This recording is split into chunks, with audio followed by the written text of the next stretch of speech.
Welcome to the Jali Podcast. I'm your host, Melyssa Barrett.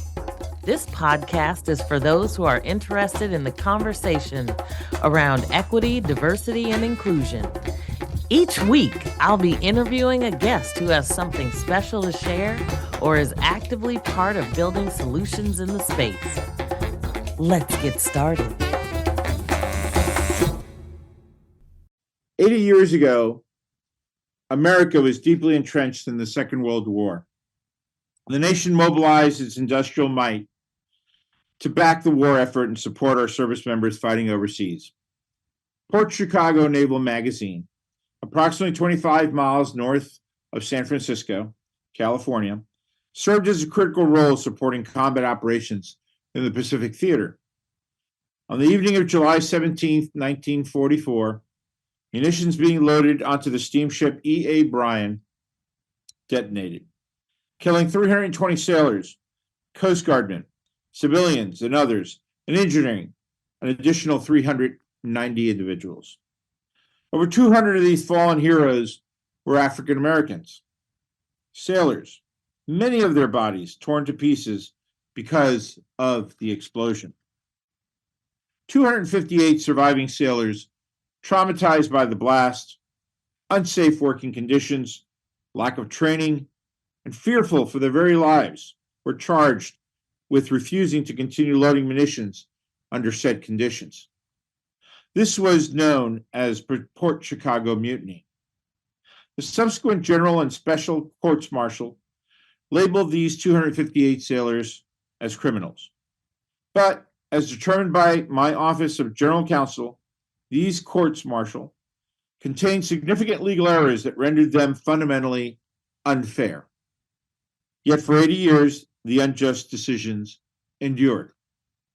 Now, I am righting a tremendous wrong which has haunted so many for so long. As Secretary of the Navy, I have made the decision inherent with my authorities dating to the laws of the time to set aside the court-martial results of all sailors convicted as part of the Port Chicago incident. This decision clears their names, restores their honor, and acknowledges the courage they displayed in the face of immense danger. But this action is more than just correcting a historical record. It is a resounding affirmation of the values that we as Americans hold dear: justice, equality, and the right to a safe workplace. The Port Chicago 50 and the hundreds who stood with them are no longer with us. But their story lives on, a testament to the enduring power of courage and the unwavering pursuit of justice. May the story of Port Chicago serve as a permanent reminder of the power of collective action, the importance of historical truth, and the enduring promise of a more just America. Thank you to all who have fought, served, and sacrificed in our long and storied history of defending freedom around the world, and to all the families who have served and sacrificed along them. And there is not enough ways to say thank you to the thousands of advocates who have advocated throughout the years on behalf of these brave men. May this action today bring peace of mind to all of you and to your loved ones. I thank you. It was an extraordinary ceremony in my office, and I'm very proud to have had in my office Thurgood Marshall Jr. as well too. His father, as you know, was a strong advocate for the Port Chicago 50 and argued on their behalf on several occasions. I was also proud to have in the office along with me earlier today as well, Tracy Roosevelt, who is the great-granddaughter of Eleanor Roosevelt, who also from the very beginning saw the injustice in this case and advocated on their behalf. She today is my Deputy Chief of Staff. But it was a great honor just in this past hour to be able to sign the General Court-Martial exoneration and the summary court-martial exoneration as well too, that will lead to their complete exoneration with both court-martial cases being vacated. I've always considered them as heroes, even without the final legal findings that were discovered as part of our investigation. As someone who has led sailors, men and women, at sea under very harsh conditions, I know the importance of always looking out after their safety first and foremost. And so when I reflect on the conditions that existed at Port Chicago back then, it really is sad that they were put under those circumstances. And even after the horrific accident that took place, the explosion of those ships, to then be asked to go back and clean up the results of the disaster that included picking up human remains, is just inexcusable, is what it is. And so I'm so pleased that our investigation sought out the legal findings, the inconsistencies, and how these brave heroes were not protected during those court martials, were denied their basic rights, their basic legal rights, and how we discovered that and can now use that legal basis as the reason for exonerating them and not just pardoning them. Many of you may not know this story, but I thought it was interesting because there are so many people that don't know the story. When you talk about Port Chicago 50 or the Port Chicago disaster, many people think we're talking about something that happened in Chicago. And yet we find that Port Chicago was in California. And you will hear me talking to several individuals. They will introduce themselves at the beginning so you get to know their voices. And they not only are going to talk about Port Chicago, but they are going to talk about the East Bay Regional Parks District, as well as the Black Employee Collective that they created.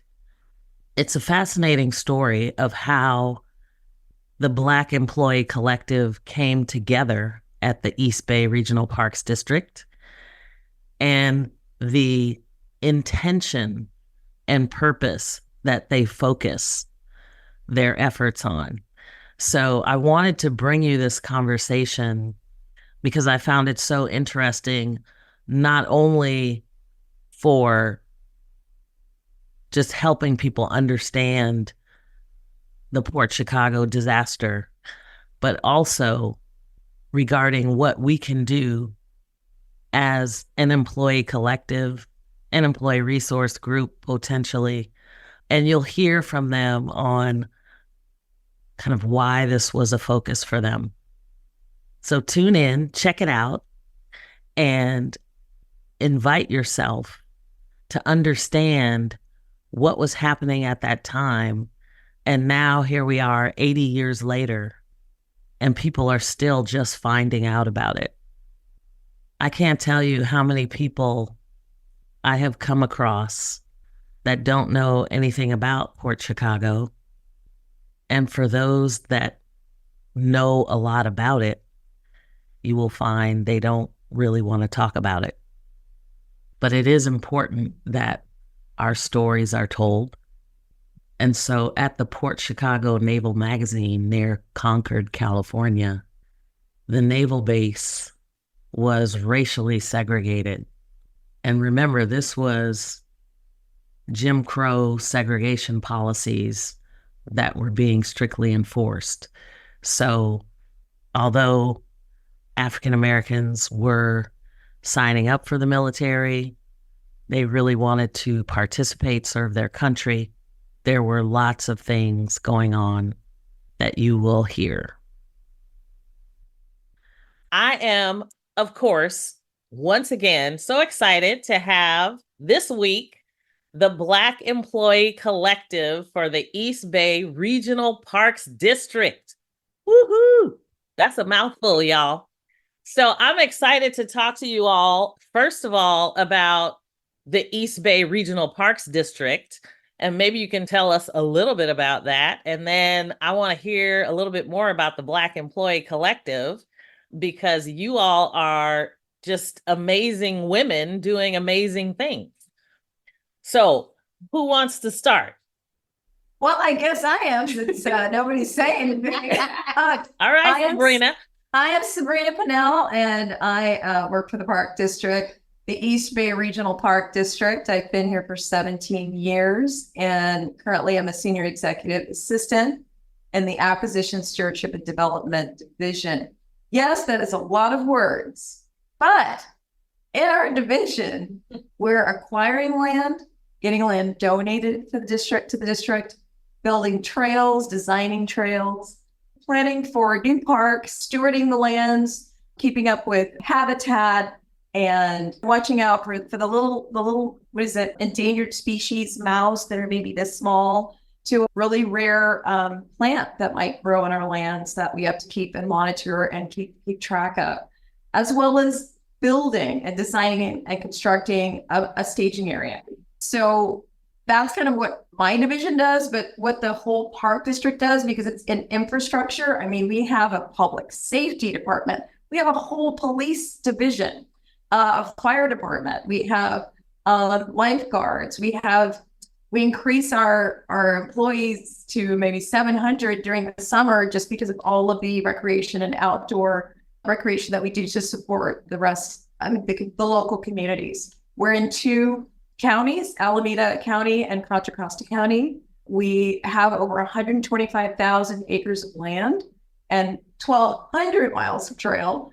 And we're pretty big. I mean, I remember finding out about the district for the first time. It's really embedded in the community, and you could grow up going to them all your life, but never know that this big district agency is behind all of it. And I mean, state parks have looked to us for good ideas on innovation, on how to make state parks better, because we manage our parks so well. We are nationwide and well known, and even acknowledged by the president's office. And speaking of president's office, the Obama office actually has come out, as well as the Secretary of the Interior, to visit some of our parks. So I'll leave it there and pass it on for one of you. Yes. Hello. Thank you, Melyssa, for interviewing us. We're so excited.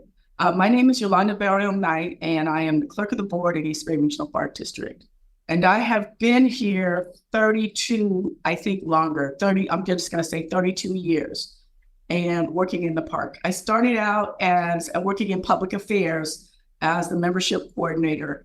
And over time, I just kind of moved around the agency until I ended up in the clerk of the board's office.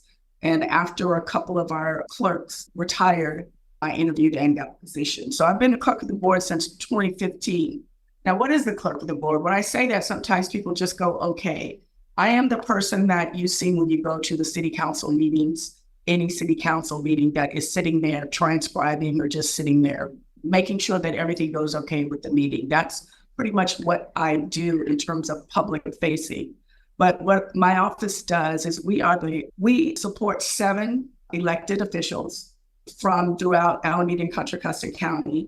They meet twice. We have 2 public meetings every month, and then we have standing committee meetings. So currently we are staffing about 70, 73, 74 meetings annually. And so I have a really small but dynamic office. I have an assistant clerk, Deborah Fuller, and then executive assistant, the woman with the mostest, the best woman in the world, Yulie Padmore.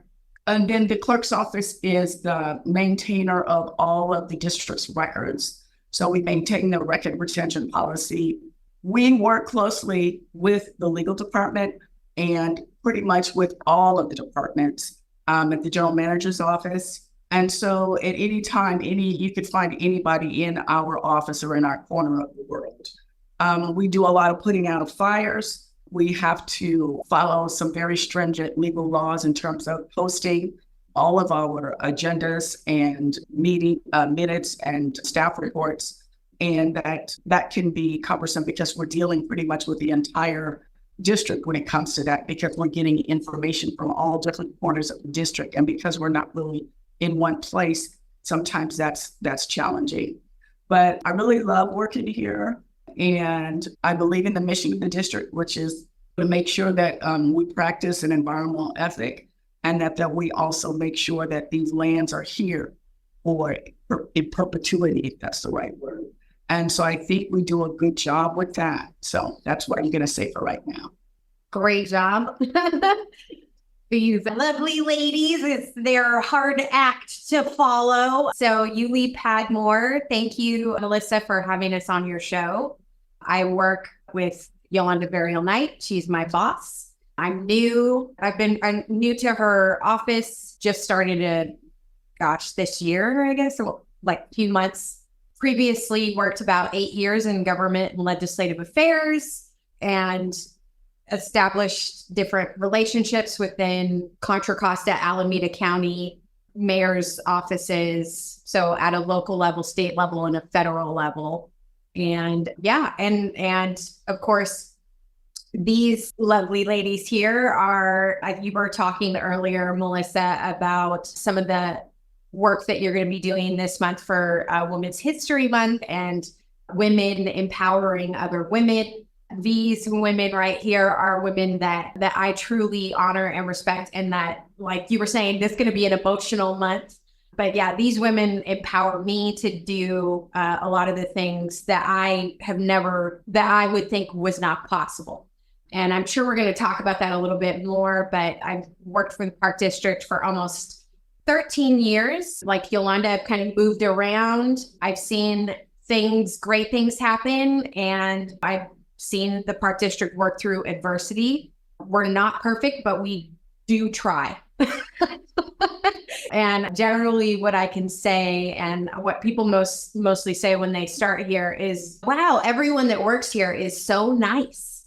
And I don't know if that's related to the fact that we have like this environmental ethic that both Sabrina and Yolanda touched on, or what, but if there is a dispute, it's kind of sweet because it's someone fighting for climate change more than someone else, or you know what I'm saying? So it's pretty, they're pretty good people. And so, so that's kind of my take on the Park District, and we're a changing and growing organization, and just so happy to be on the show. Obviously, there's a lot of history in the East Bay Regional Parks District, but how did this Black employee collective get started? And it's the first ever of its kind. It's a Black employee collective. There hasn't been one ever in the Park District. The Park District was established in 1934, and the Black employee collective was established in September of 2020. And basically what happened is 90 years, as Yolanda was saying, hoping to be in perpetuity, like forever, and forever have these lands conserved and preserved for everybody's enjoyment. Anyway, so it all started with, I get an email and they're saying, oh my gosh, you need to check out this committee meeting that's going on right now. We're like, what? There's a board committee meeting going on, and all of these people are coming from the public, really concerned about the naming of this park in Concord, California. And I'm like, I don't know, like, what's going on? And they're reaching out to me, and I didn't realize it was because I was Black. I was like, oh, what do you mean? Like, wait, okay, now I really want to know what's going on, right? Yes. And so when I started reaching out to my girls, and then we started talking about it, we ended up talking till 2 or 3 o'clock in the morning about this park name. They had decided to go one direction when most of the public and everybody else assumed it would be Fort Chicago, because that's where the explosion happened in 1944. What else would you name this park, right? In honor of the 50 soldiers that risked their lives, went up against the court. I mean, this is a whole long story, but I first got introduced to the story back in 2014 with one of the planners. But they were having a big festival that year where they were inviting new authors that just released a book, this book right here, The Colorful One and the Red. And they had just released, Steve Shankin had reached, what's it called, the Mutiny, or Port Chicago 50. Port Chicago 50. And it was like a teen version of the book. And so I was out that year when he was there and he was signing his book. So I got one signed for my son. I was all excited. And I just learned more about it. And it was just great. But when this came back up in 2020, we're all shelter in place. We're all stuck at home. We have access now to look at these, go back and watch the meeting, because in the past, they were held during the day. We were all at work. We didn't have time to go. Now we're all stuck at home and we have all this extra time on our hands, right? And we go back and look at the video and we hear all of these comments and we get jazzed and excited. We start talking till, like I said, 2 or 3 in the morning. What are we going to do? Because we already have the support from the public, the community. They already showed up. We just needed to start reaching out to them and really making this change. And the real effort here was in getting some type of recognition of this name, the Port Chicago, the event itself that happened. All the way I learned, the way Yulie learned about it, the way Yolanda learned about it, getting that out to the public so that everybody knows. Every Black employee in the Park District needs to know. Just like somebody passed it on to me in an email, why don't we all know? So you guys effectively created this Black employee collective with the few of you? Just the 3 of us. Oh, just the 3 of you. Oh just my God. 3. Yeah. I would think there would be this huge number of people that are coming together. You all are dynamos, I'm telling you. Yeah. So, yeah. Well, yeah. We did start it with the 3 of us, and then like what Sabrina was saying is that after we decided what we wanted to do, then we sent emails to the rest of the Black employees that we knew, and they started coming. We had our first meeting and we explained this, and they were like, "What?"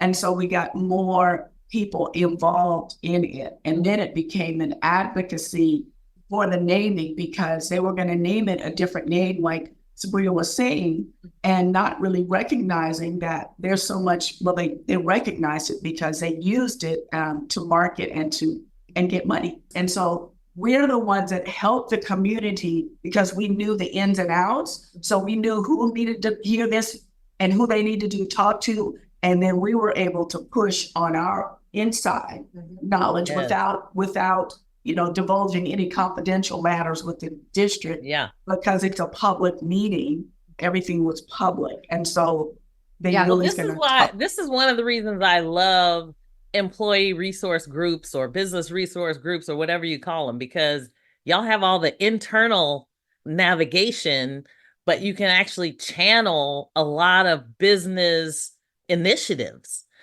So with this, because I know we've kind of been talking a little bit around this land and the naming of it. So I'm assuming, Yulie, you're going to give us a little bit of background on how this land came into play and why there was this controversy, I'll call it, around the name. So Sabrina touches on the fact that so many of the community came to this one meeting, members of the NAACP. So that was president at that time of East County, Victoria Adams. We had Citizens for Historical Equity, incredibly beautiful speakers that showed up at this meeting and had already started a petition. And were ready to go that day. They had Reverend Diana McDaniel, and anybody who is really into this will know that she's pretty much carrying on that history. She showed up that day to say, at this time, we're dealing with the Black Lives Matter movement going on. And so you have folks showing up saying, by not honoring this history, by not talking to the Black community, you're making us feel like our lives don't matter. And that was a direct quote from her, and very powerful. And then, of course, Sabrina's like, are you thinking what's going on? We're typing, we're all at home, we're reaching out to Yolanda, we're like, girl, what's going on with this meeting, And we're just all like deeply connected. And later that evening, we go into deeper conversations. What happened? What's going on? We thought it was going to be named a general name. So the general name that we thought it was going to be was Concord Regional Park, which is not controversial. Like, how do you debate that? Blah, blah, blah. Right. But like I said, we have really good people who work here that decided we want to come forward and we want to name it to honor Indigenous people. Yay, okay, that's fine. But how, as a Black person, do you say, no, don't name a park after Indigenous people? So what we recognize is by doing that, you're creating an environment that is pitting people of color against one another, because there is no regional park to honor local history. And for Black regional, this is Black regional history. And so we were all connecting, and we're late at night, we're trying to figure out all the details. And it wasn't easy. It was a 9 months. Yeah, and so the planning department did a couple of surveys out to the community.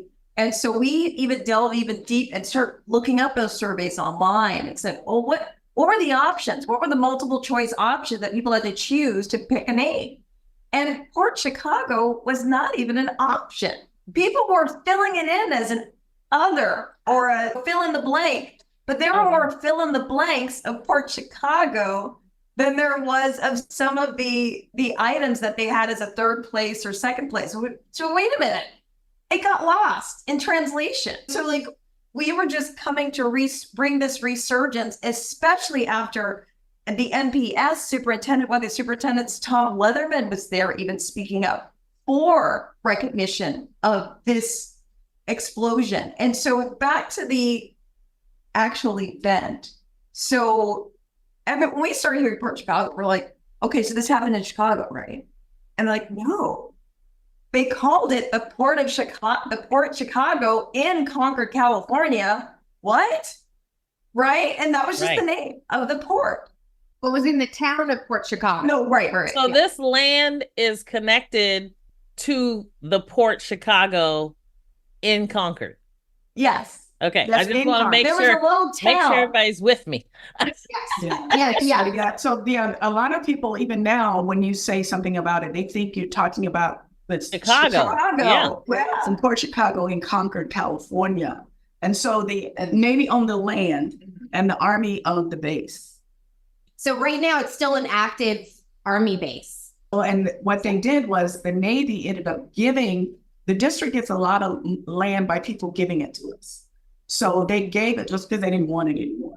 And because it had all kinds of problems that they needed to fix. And that was when they started shutting down all the bases. Remember when they were doing that? But anyway, so they gave us the land. So the land had been just sitting there forever. And it still had bunkers on it where they had put the bombs and the railroad cars and railroad tracks and all of that. But the part that the actual explosion occurred was near the water, which is what the Army is, an active Army base now. So maybe one of you can talk a little bit about how this explosion occurred and what was happening at the time, so that we can kind of fast forward 50 years or. Yeah. But before we do that, I want to connect that, because the reason why this is so, we needed to name it Port Chicago 50 was because most people, of course, didn't know about it. But the other part is, even when they knew about it, they couldn't get there.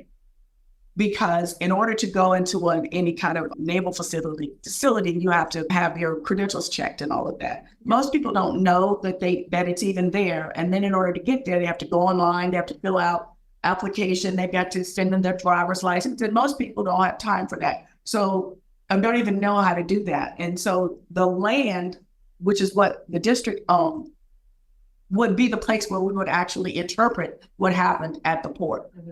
And therefore people could still come to Port Chicago, to Thurgood Marshall Regional Park, home of the Port Chicago 50, and get that information about the actual explosion. Yeah. So the actual explosion happened in 1944. Okay, so there are two parks, right? There's the Port Chicago Naval Magazine National Memorial. That is where the explosion took place. Then there's the miles away. Okay. So, and then you have what was Concord Naval Weapons Station is what they were calling it, but was also a Port Chicago Naval Weapons Station in the 50s and 60s, which a couple of the members of the public said during public comment. Then and they have the bunkers and munitions and things loading in within that base. And so just to kind of, I want to touch on this a little bit just about the naming, because as Yolanda said, it takes 2 weeks for someone to fill out an application to go see this location. And I will share the history, of course, of Fort Chicago, but it takes 2 weeks. So you have to provide identification. So imagine if you're a formerly incarcerated person, imagine if you are a person who is documented, just the comfort level that it would take to learn about this history. And so we knew that they were going to tell this history because that was a part of our land use plan. And we're saying, we're going to tell this history. We talked to the Secretary of the Navy. We're talking about these men. We're talking about the Port Chicago 50 and everything that occurred. So as a group, we knew, okay, what does that mean? That means they're going to receive grants with this history. They're going to receive donations, different kind of opportunities that come with this history. And so the importance of naming it Thurgood Marshall Regional Park, home of the Port Chicago 50, that importance, in addition to the fact that because our board of directors wanted to name it Chukon Territories. And so we say, okay, yeah, we would love for you to call any park Chukon Territories. You just named 2 parks, one after Aurelia Reinhardt, a white woman, and one after one of our previous board members, a white board member. And you had the opportunity to name parks after Indigenous people, but instead you chose this park with African American history. And so this was something that we were discussing and why we decided we needed to talk to the employees. So background on the history. This was a naval weapons station. Yeah. This is where they held bombs. Yeah. This is where they were loading the ships during World War II. Thank you. Trying to remember Yeah. during one of those wars, and they were loading the ships. So the reason why there's a high concentration of Black soldiers is because that's all they were allowed to do when they signed up for the Navy. Oh, you can load bombs on a ship. They thought they were going to be on the ship and sail out and fight for their country. They said, no, you can load a ship. You're good enough and you can cook and clean. And you can cook and clean the ship. Yeah. But that's about it. So these young men, anywhere from 17, I mean, these were young men, and they're, was it late teens, early 20s, loading these bombs very fast on these ships. And they had white supervisors making bets on how fast they could load them. They were pocketing the money on these young men's lives, on the risking their lives, on how fast they could load them. Because they had crews, and different crews were loading up the bombs. And so they were always thinking, oh my gosh, this is a big disaster waiting to happen, just because they were not taught safety. They weren't taught how to properly handle them. I mean, there were things that would slip and slide, and people would just hold their breath because it was so dangerous. And it was scary. It was terrifying. But it was a job. They were serving their country. They were doing something they were feeling like for the first time, instead of being discriminated against or told you're not good enough, that I can go serve my country and I can do something to make my family proud, right? So they're doing this and they're hustling. Now, some men got to go as far as Burley, go hang out with a girlfriend and go watch a movie.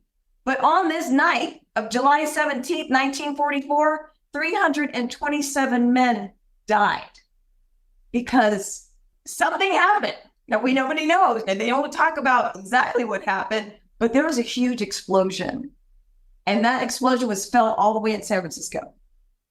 There's a great video we'd like to share with you that you can share with your viewers, just a short little, view of some of the disaster and the posts of this. Gone into forgetfulness. But what our Black soldiers who did survive, who were in the bunkers, who may have went on a vacation and had to come back to see this, and see that some of their friends are gone, they were asked the next day to go up and do the cleanup, pick up body parts. But the supervisors, the white supervisors that were in charge of them, got bereavement for 2 weeks, paid. Well, and there's a lot to this too, because we're talking about Black people coming from different parts. We're talking, it's still great migration. We're moving here for opportunity, building Kaiser ships, right? California is the location of opportunity. So you have black men who are signing up to be sailors. Not everyone, some were drafted, but Black men signing up to serve their country, to provide opportunities for their family, who are coming here to California. And when they arrive, they're thinking because the image they're seeing is Dory Miller, right? From Pearl Harbor. And him stepping up, he was a mess cook, right? And many people didn't know that, but they used his image as propaganda to recruit Black men, Black sailors. So as Sabrina mentioned, you have 16-year-olds, you have to 17 coming here. They come here, they see the hillside, and they had no clue what they were going to be doing.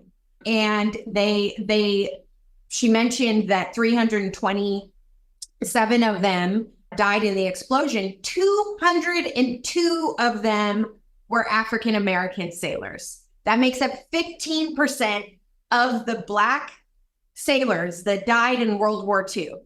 15%, the entire World War II, right here in our backyard in California. And we're not talking about it.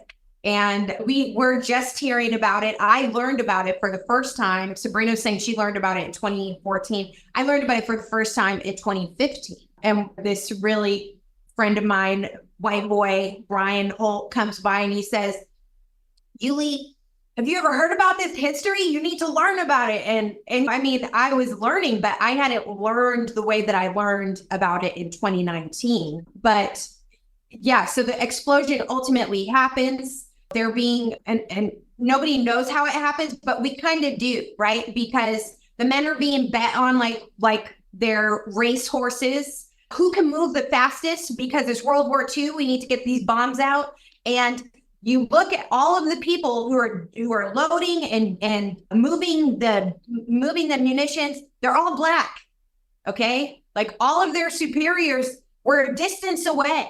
They couldn't even use the restrooms, right? They weren't allowed to use the restrooms. They're loading munitions. They're writing to local attorneys saying, hey, we have to buy our own gloves. The bombs are slipping out of our hands. We're like, this is an accident waiting to happen. And our hero, Joseph Small, says he's talking to folks and he's letting them know, like, we're not receiving proper training. They're talking to their superiors. And there's actually a naval inquiry report that later we find out the Navy actually is aware after the explosion, right? But they have to find someone to hold accountable. So who are they going to hold accountable? They're going to hold the Black sailors accountable.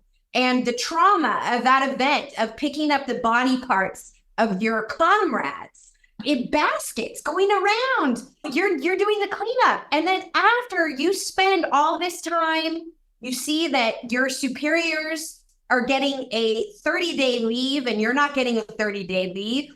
They're sending you now to Mare Island over in Vallejo. And they're saying, well, okay, now you're going to get back to work, right? And they have a pathway that they can take, right? It's this pier. And if they go left, they know that they're going to be asked to load munitions. And if they go right, then they know they're going to be doing some other work. So instead, as they're directed to continue and go left down this pier to load munitions, they stand together and they stop. And that was 252 of them, 252 men who stand together and they say, well, we're not gonna do this.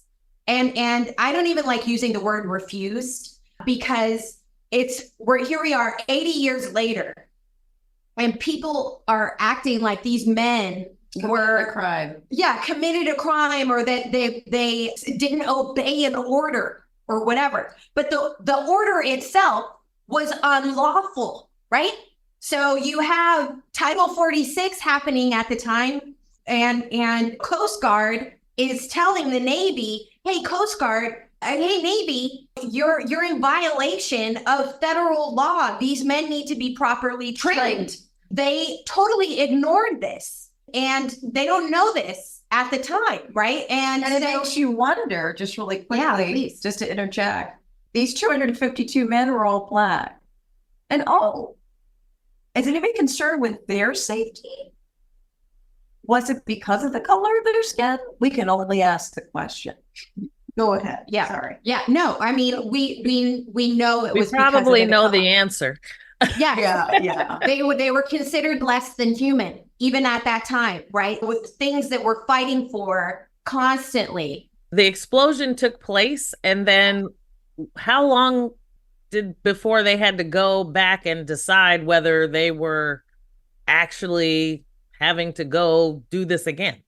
Well, like I said, their officers had leave. They had no leave. So, I mean, what we're talking about is after cleanup, they were sent to Mare Island. There was no It was next day cleanup. Then it was like less than like 2 weeks that they stayed in Mare Island. Yeah, they had to stay where they were to clean up Port Chicago site. Then they were transferred to Mare Island and Vallejo. And that's why where Yulie was. She said they were marching down. There's a famous picture of them marching down the pier, and they're saying about face or whatever that, I don't know what military means when you turn left. And they just stood still. But they looked at their leader. You mentioned Joe Small and all the younger men. These are young guys, right? You're not going to trump authority or go against it, but they're looking at him. He's a little older. He was in his early 20s. That was old back then because he had a job back home. He was from the Midwest and he ran a truck or drove his own truck, but he had some experience working and he had some experience with people and he had natural leadership abilities. So all the young men looked to him. He wasn't technically up in the military, a superior officer, but he just had that natural leadership and people looked at him. And even the white supervisors always referred to him because they knew he was trusted by all the younger soldiers, right? Yeah. So when they went and everybody had that, I'm sure their hearts are racing, right? And they're told to turn left to go back to load those ammunitions again. They all looked to him. He didn't budge. They didn't budge. So 252 of them ceased. That means you can't load ships. What are you going to do, boss? Right? Well, that's when they divide and conquered, separated them all out, had individual interviews with each one, and threatened them. This is mutiny. You could be charged. You could be killed. You could be line of fire executed for this. This is mutiny. So getting in their heads. These are young men. They don't have Joe Smalls right there to look up to. They're stuck in these one-on-one interviews going, so what do you want to do? Okay, I'll go back.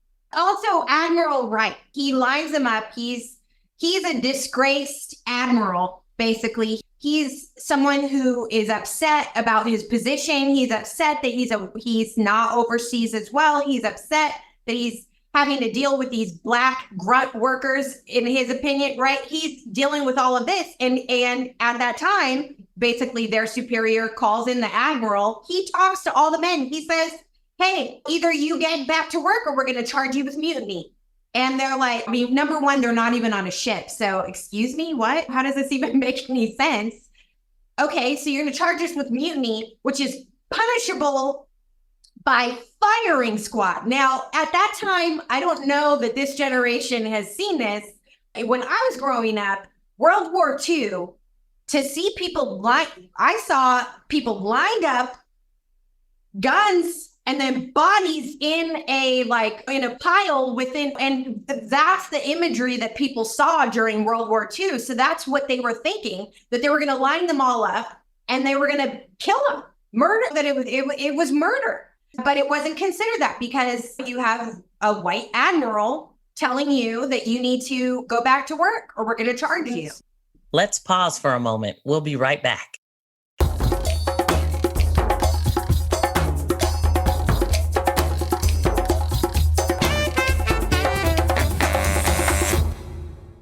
Once they get to the point where when they are actually down to like 202, they were able to get the other 48, that's it. 50. 50. No. Oh, you were talking about, the other ones to go back to work. And there were They kept him on the barge. Yeah, the 202 refused to go back to work. And because, as I think Yulie or Sabrina was saying, they had already been advocating for safer conditions. I can't remember exactly how, because we're going to have to move it forward. Thurgood Marshall, who was the lawyer for the NAACP at the time, a young lawyer, actually got involved. And then he ended up coming down Concord and kind of like advocating for the men in the way that he could, because of course he wasn't able to try them or to represent them. Was the newspaper in Pittsburgh. There were a couple of I think one or two black press that actually picked up the story, and they were doing what they could for the men. So they ended up having a trial, and the trial didn't last that long. It took 90 seconds per person. Yeah. 90 seconds. They had five attorneys, and 90 seconds per man. And that's part of the dispute that we're having right now. Is it guilty, or what? Yeah, they were all what was found the 90 seconds for? I believe they actually even went to lunch before the attorney, the white attorneys. Yeah, the deliberation wasn't very. Went to get something to eat, hang out, and came back in. So they found them. So yeah, all of the attorneys were young white men, and they were in the Navy. So the legal counsel had to be in the Navy. So even if Thurgood Marshall were able to come, he couldn't because he wasn't part of the Navy. So he sat. We weren't officers then. Exactly. So he sat with the press and just observed. But the only way we could get things out back in the day was through black press, right? Through our own periodicals, getting it out to the community or speaking in big crowds and getting the word out. So he was really doing the advocacy and just letting them know what was going on in the courtroom and how it was an injustice. His famous quote for Chicago is he said, it's not the men who should be on trial, but it's the Navy who should be on trial for their vicious policies. Because like Sabrina was saying, he came out here, he talked to the press, he met with each of those men one-on-one. He cared about it. He filed an appeal, which was rejected. And for years in the Bay Area, we were saying that was a failure, that his appeal was a failure, but it was his appeal. Had he not filed that appeal, it wouldn't have reached the desk of Eleanor Roosevelt or James Forrestal, then Secretary of the Navy. And so all of this work he had to do after they were charged. Fast forward for me, because we know that these men were essentially guilty of what they called mutiny. Charged. They were charged with. And we say this wrongly convicted. Wrongfully convicted. That's what we use. There's messaging. So they were wrongfully convicted. And I want to be clear on this, because I think there are so many layers to what this story talks about. I mean, the deaths of not only the initial explosion, then to have to go and pick up your friend's body parts, and then to have to go back to work almost immediately and make a real decision about your life and where you stand, and then to be charged and convicted.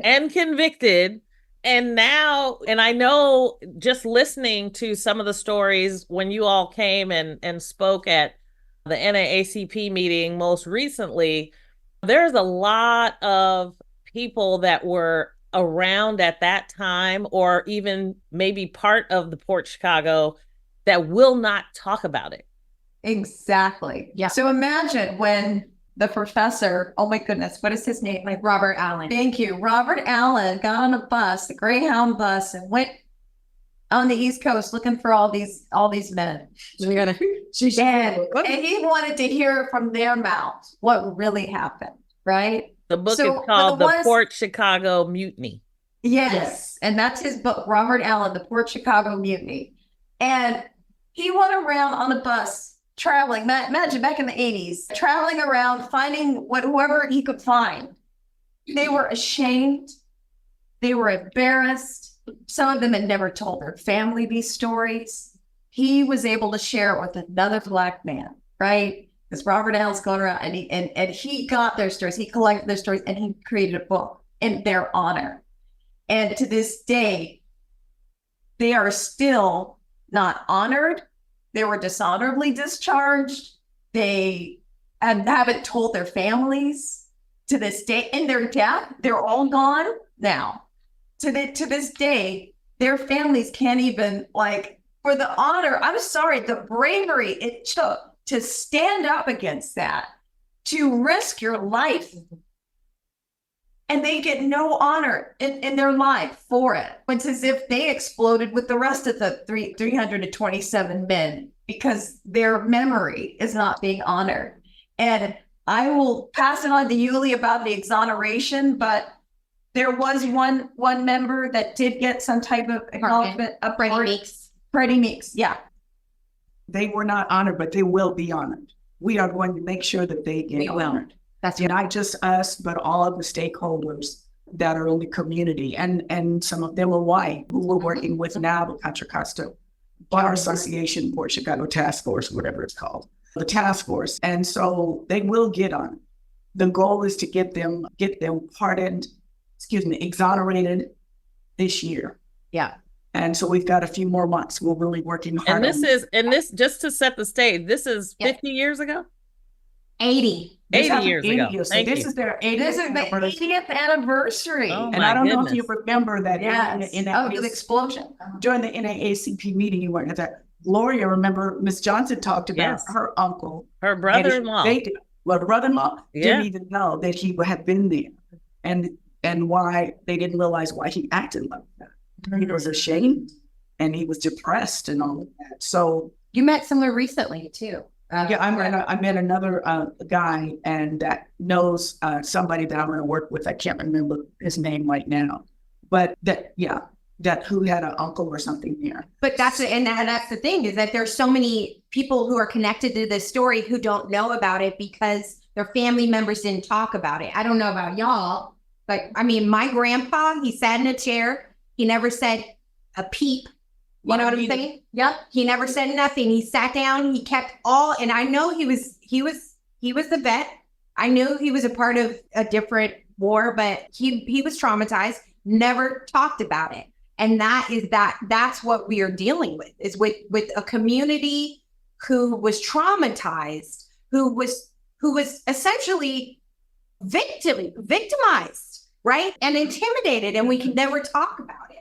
Sorry. And now I was going to say, and then they were so young that what did they say? The children's brains don't mature until they're 25. So you're looking at young people who really are just clueless about, they've got this pie in the sky idea about their life and what they can contribute, and to be demoralized like that. And so then here we go with, I think they served, Eleanor Roosevelt kind of pressured her husband, who was the president, to get them out of prison. So they didn't serve, but 15 to 16 months at the most. So it was a range. There was a range. Yeah. So they were all out, but then they were allowed to come back into the military, but they were demoted. They lost all their benefits. And they also lose Wages. some time, 2 or 3 months worth of wages. Yep. And then they were dishonorably Yeah, and that was, of course, with many of the 252. So they were of the 202 that were turned, and some of them, by the way, because I learned this recently, Carl Tuttle was actually one of the members who wanted to join them. So he considered himself, but he was kept on the barge. He was not allowed to be a part of it. So my guess is they probably were like, we can't have more than 50, I mean, there's a chance there were more than just Carl Tuttle on the barge who were being kept there. But I think there were less. Remember, they had 48. and they grabbed two that were in the hospital or something, or had some kind of injury to make it a even 50 or something like that. But they wanted to make a nice round number. Yes, they wanted to make and then you have stories from Black people. Carl Tuggle, who was like, I wasn't allowed to leave the barge, and he wasn't like. So there's a lot of history there. There's a lot to a lot we may not know still. There's a lot we don't know. That's what we do know. We know that there was a lot and that is our story.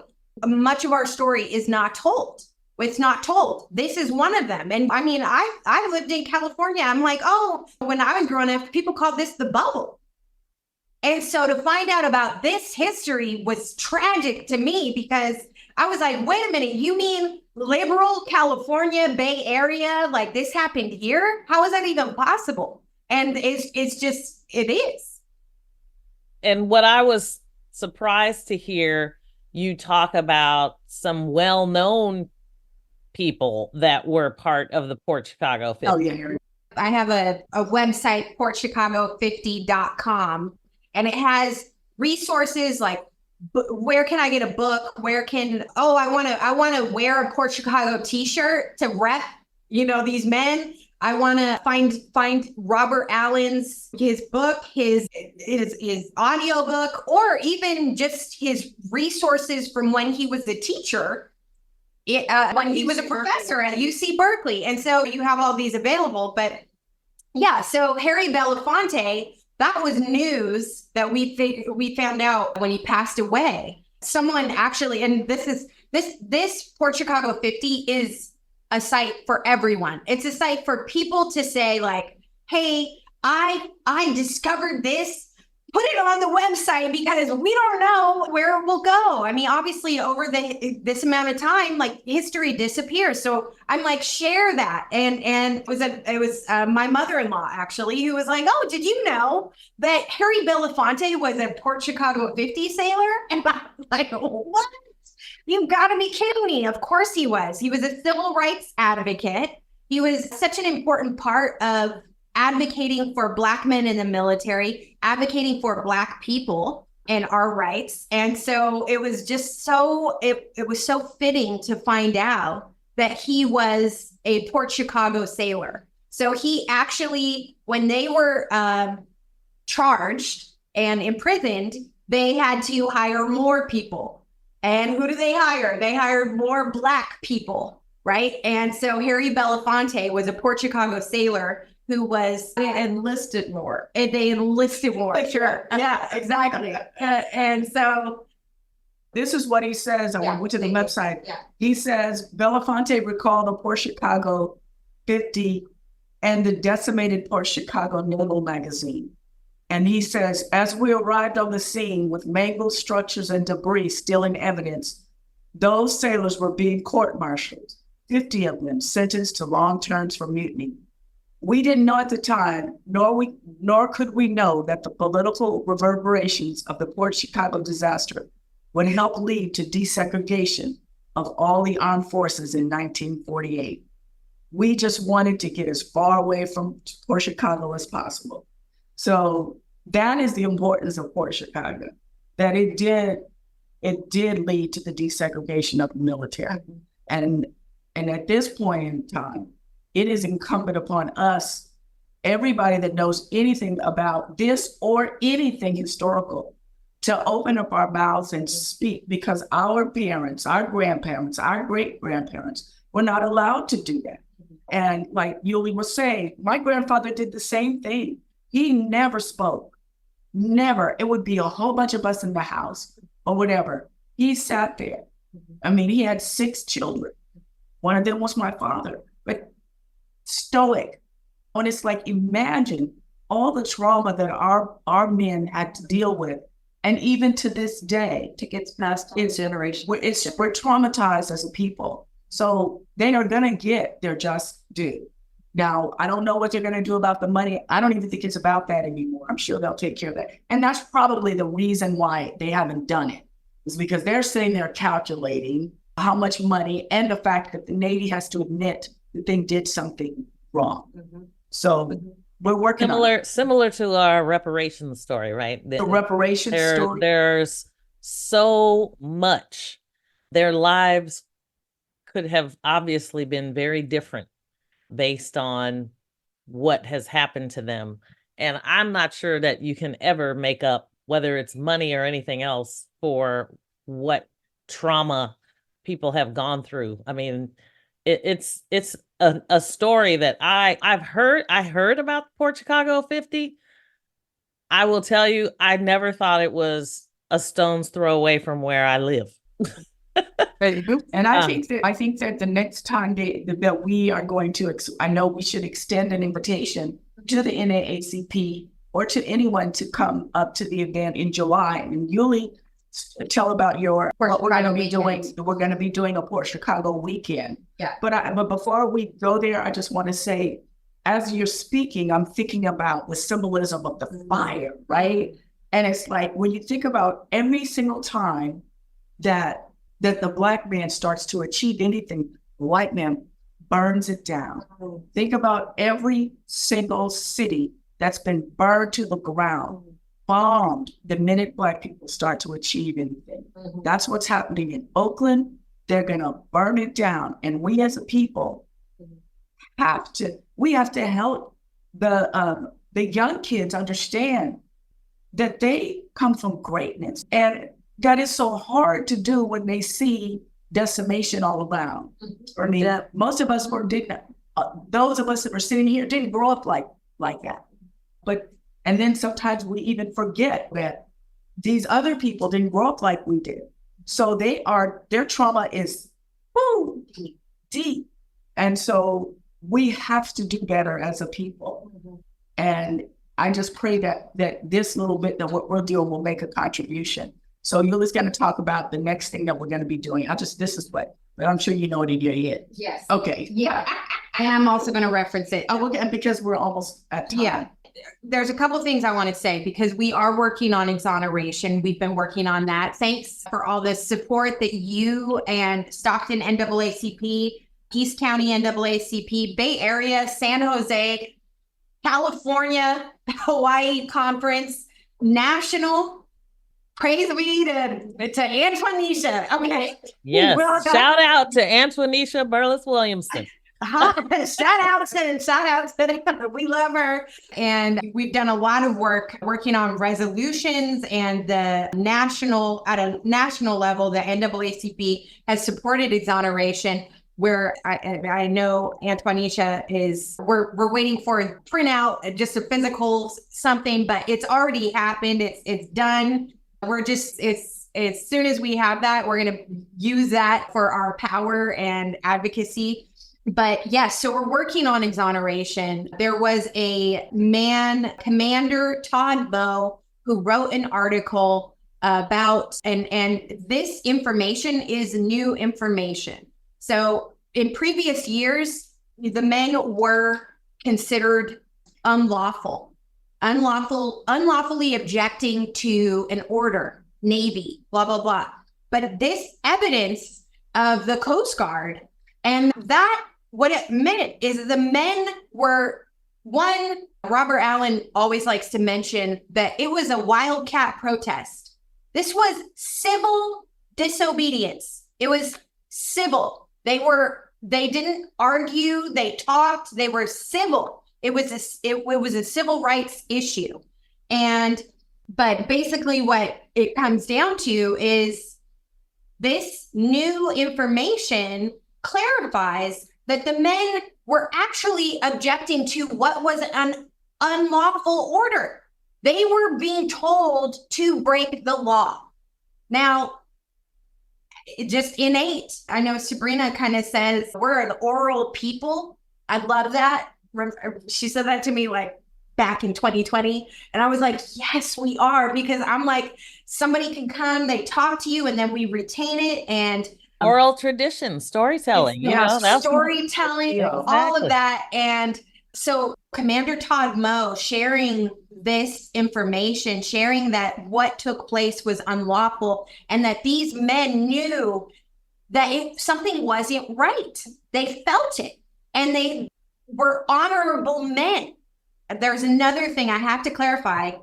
One thing that I'm always discussing is when we're talking about the men being afraid, you'll hear this all the time. The men were afraid. They were afraid.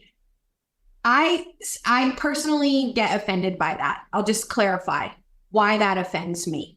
And when we say they were afraid, when we say they were terrified, the only thing that they were afraid and terrified about, it wasn't about going to war. It wasn't about dying. They were willing to die, right? So what we realized is they were terrified and afraid of negligence.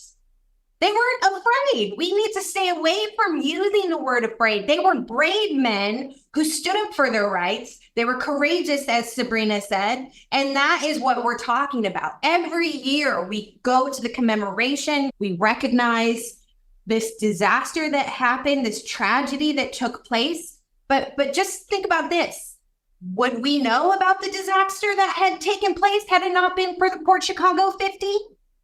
Would we even know about it? So what are we doing to honor these men? And I'll say this, there are people in legislators who are concerned. Does this connect with reparations? It does not, because what we are talking about is restitution. What we are talking about is these men served their country. Reparations is a totally different thing, though. I mean, I'm just saying, yes, to be clear. Yes, we need that. Yes. But that's a totally different thing. But this is restitution. They worked and they did additional work in addition to going through whatever enslavement things that we dealt with. In addition to that, they served their country, and we need to honor that and give them this exoneration. That's what we're working towards. So Freddie Meeks, and I'll get to that. Freddie Meeks was pardoned in the 90s by Bill Clinton. That was not an easy feat. It was not easy to take this on. And the reason why is because all of the men, the survivors, all of the surviving men, the men who were Port Chicago 50 sailors, they would not accept a pardon, because accepting a pardon was admitting that they were wrong. Yeah. So they were saying, we're not going to accept a pardon because it's the Navy that owes us an apology. We are not going to apologize to the Navy when we were treated poorly. Now, Freddie Meeks accepted the pardon, which had to be extremely hard to do because you want to honor this position with your brothers. You want to have their back. But instead, he had to accept a pardon to keep the press, to keep that conversation going. The memory alive. So Yeah. And so with the pardon, having the pardon with Freddie Meeks, it's not the end. Because of the exoneration, the work that he did moved us forward so that we can now talk about exoneration, so that the Contra Costa Bar Association can talk about the fact that these men deserve to be exonerated. Just to tell people, go to portchicago50.com. Yes. Yes. There's so much information that you all have put in here that is amazing in terms of the city's support for the Port Chicago 50. California. Yes, the NAACP, Vice President Harris, a resolution from Congress. I mean, the story goes on and on. I'm honestly just amazed at the work that you all are doing as the Black employee collective, because let me just say, you all three have day jobs, and this is like what you do on the side. We're like you. Incredible. I mean, I'm so amazed, not only for kind of what you've pulled together and how you're making sure that the information gets out there to create awareness and educate, but that you are there at the East Bay Regional Parks District and making sure that all the other things that have to happen behind the scenes actually happen with events and other things that are happening as well. So, I mean, it's really just getting the word out, because the park district is kind of a well-kept known known secret in the neighborhood. You know what I mean? So it's people who know about it. Great. But do they know all of this that's going on behind the scenes? We do, because we're the employees here. We're doing the work, right? And I have to say a big shout out to Citizens of Historical Equity, who started a petition for Thurgood Marshall Regional Park. We would have never why are you even honoring this man? What do you mean? These 50 brothers died, right? But even Thurgood Marshall, not realizing, because he did so wonderful work as an attorney when he was traveling all over the place for so many people, he didn't think, oh yeah, I did that. But it was just he didn't get to go up and litigate it. He didn't get to do anything as an attorney, win a case. It was really a community effort he did, but it was so profound and so important.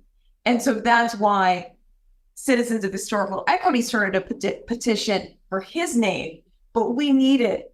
The Port Chicago 50. Reverend Diana McDaniels said, no, we gotta have it. So there was a little tug in this process. So this whole naming process is a whole another story. Because So what is the name? Let's say what the name is. The name is Thurgood Marshall Regional Park, home of the Port Chicago 50. And so it's this long name because Citizens of Historical Equity was petitioning for one name. We had NAACP and Reverend Diana, who started the Friends of Port Chicago, saying, no, this has to be Port Chicago. Well, then there's this bylaw we have in our naming policy that says we can't name something after a pre-existing name. As Yolanda and Yulie already said, there is a memorial that's the National Park Service that already has called Port Chicago Memorial. So we had to find a way to make some acknowledgement of these 50 men. So you understand how the name we ended up with has 50 at the end. We are honoring these 50 men their home, where they couldn't even, we didn't even touch on how the town of Port Chicago was, what do they call it? Sundown town. This is in the height of Jim Crow. They couldn't, right? They couldn't go. Don't have your brown skin, black butt anywhere in this area after a certain time. After dark. Or who knows what's going to happen to you. They are soldiers of the United States military, and they got to deal with this. They can't even go watch a movie or go get ice cream when they're off duty. Not in that town. Well, Sabrina, but why not name it after Joseph Small? Explain that. Oh, and then, there were so many names that come up. There was Corey Miller. There was, why not name it? And Joseph, why not? Well, yeah, okay. Well, I think the reason that we opted out of that name was because even though he was very important, of course, he wasn't well known. Oh, the naming policy. Oh, the naming policy. You don't know why. You have to have a certain level of significance as a black person or any person. But I'm saying so if we're talking about formally, the district has policies. Yep. One of the policies, many different policies. One of them is a naming policy. How do we name parks? Yep. So that's what she's talking about. Yeah. And so if Which you're needs to naming, be updated. But Thurgood Marshall, because he was a Supreme. But it was perfect. It's perfect. Nobody, you should have seen during our time of public comment, we're like, let's name it Thurgood Marshall. You had people who were like, who is Thurgood Marshall? So there was some racism too. I'm just saying, it was like, who is Thurgood Marshall? And they were also saying racist comments. And you're just like, this is why it's important to have a park name to honor Thurgood Marshall and the Port Chicago. This is how you educate the community. And this is what we do at the park district. We interpret and we preserve not only land and species and plants and animals, we preserve history here. And that's where we brought this to the forefront. We took it on as a Black Employee Collective, and we got more behind us. So it wasn't just the three of us. And they saw there were more people concerned and involved in the community. And like I said, a shout out definitely goes to Citizens of Historical Equity for bringing it, for pushing back, for making all those public comments, for reaching out to NAACP, We're reaching out to the Martin Luther King Jr. Freedom Center, where we brought the youth and they got involved. They created videos on why it was such a great idea to have that park. At the end of the day, that's what grabbed the board member's heart. It was seeing the children speak up and say, we want the park to be a Thunderbird Regional Park. Home support Chicago 50. And I thought that just touched everybody's heart. And that's what really was that last little straw, right? Yeah. That we needed. And it was, I mean, to me, like, well, after we had done it, I was like, we did it. It was like crazy. And it was a community. I mean, like, not like we, like us, but like everybody. Yes. And then it was like, wow. But that's why it was successful. Yeah. Because we were all like in it together. It was incredible. It was such a unifying experience. It was, I mean, yeah. It can only happen once. No, don't speak that into let's get existence. this exoneration, okay? That's gonna happen. Not Yes. gonna happen. Well, okay, Well. and here's what I want to say. That is gonna happen, but that's gonna happen with everybody having our back and coming in and helping us to exonerate, letters of support, resolutions. A political figure, somebody in the news, let's get them talking about it. That's the way that it's gonna happen, because this has been going on for 80 years. And so, and I mean, you ask Reverend Diana how many times she thought it was going to happen. So I don't believe yet. I believe. But she's right. We believe, I think we believe to the point where it's like, if it doesn't happen this year, then every year hereafter, we're going to be outside of the park holding signs. So something's got to happen, because it's either get it done, or eventually it's going to be every year. It's going to be like the Port Chicago 50 version of Black Joy. You know what I'm saying?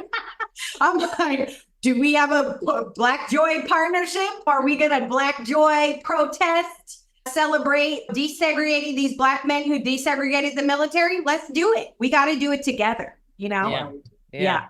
I love it. I love this. Well, thank you all so Thank much you. for Thank you for joining having me. us. It's such a story. It's such a historical moment for people to understand. I love celebrating people. I love celebrating especially women who are doing wonderful things. And you all, Black women, the Black Employee Collective, are serving so much more than just the East Bay Regional Parks District. So we thank you for the work you're doing in the community. And I can't wait to talk to you all more, because I think there's so much more to this story, and there's so many layers to it that I know y'all are going to have to come back and connect with me again. Thank you guys so much. Thank you. This has been quite the journey. So Thank you. Thank you, Melyssa. thanks for joining me on the Jali Podcast. Please subscribe so you won't miss an episode. See you next week.